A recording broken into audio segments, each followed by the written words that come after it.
commencé à aller à l'étranger à partir de 2016, donc ça m'a beaucoup aidé. En fait, j'ai commencé à aller en Écosse en 2016, premier séjour en Écosse.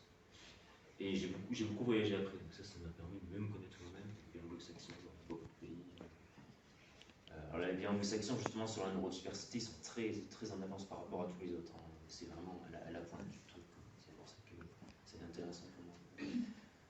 J'étais dans les pays d'Europe centrale orientale, j'ai fait beaucoup. Et elle est roumaine, donc du coup, je suis allé en Roumanie il n'y a pas longtemps aussi.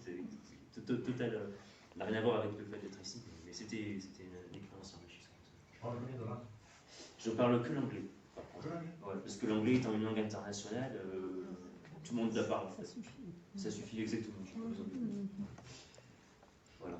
Et bon, après, il y a eu la troisième phase, je puis dire, bon, je n'ai pas trop parlé comme ça, mais ça ressemble bien les difficultés.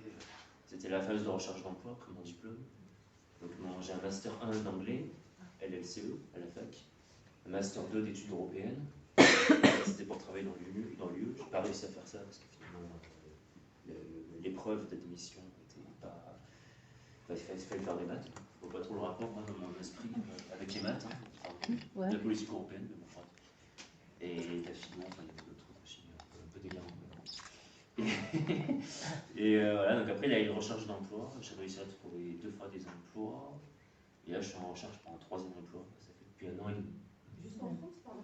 Juste en France, la recherche d'emploi J'avais fait un service civique, c'était mon premier. Je l'ai fait en Hongrie. Voilà, donc j'étais à l'Alliance française en Hongrie. J'avais des étudiants français. Non, des étudiants hongrois, j'aurais appris le français, créer du contenu francophone pour les étudiants hongrois. Et la deuxième expérience, c'était en Macédoine, c'est au nord de la Grèce.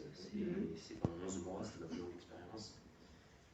Et là, c'était journaliste, j'ai écrit des articles en anglais sur tous les thèmes, high-tech, etc. Tous les thèmes. Il y a une différence dans la recherche d'emploi en fonction des pays que vous avez fait. Est-ce que vous avez la sensation que c'était plus facile de trouver du taf dans d'autres emplois, dans d'autres pays ou pas du tout?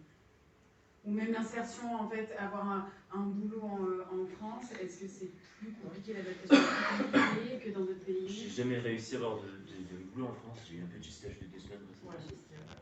Mais j'ai beaucoup postulé à l'étranger aussi, et c'est pas. Honnêtement, de mon expérience, je pense que l'Irlande, j'ai réussi un super accueil en Irlande. J'ai été suivi par une structure en fait, les autistes Asperger, qui suit les autistes Asperger partout dans le monde. Ça s'appelle Spécialiste Stern, et en fait, c'est international, c'est-à-dire qu'ils sont en France, ils sont partout. Enfin, non, pas partout, dans les pays les plus avancés, les communicants. Et cette structure-là, ils m'ont suivi pendant plusieurs mois, et parce que je voulais trouver un job en Irlande, j'ai pas réussi à en trouver un, mais ils ont été vraiment sur le suivi. Sinon, non, je sais pas. Apparemment, l'Australie, je sais pas pour moi, je suis pas allé en Australie, mais le taux d'emploi en Australie pour les personnes autistes était de 40%, je crois, très élevé par rapport à la moyenne internationale.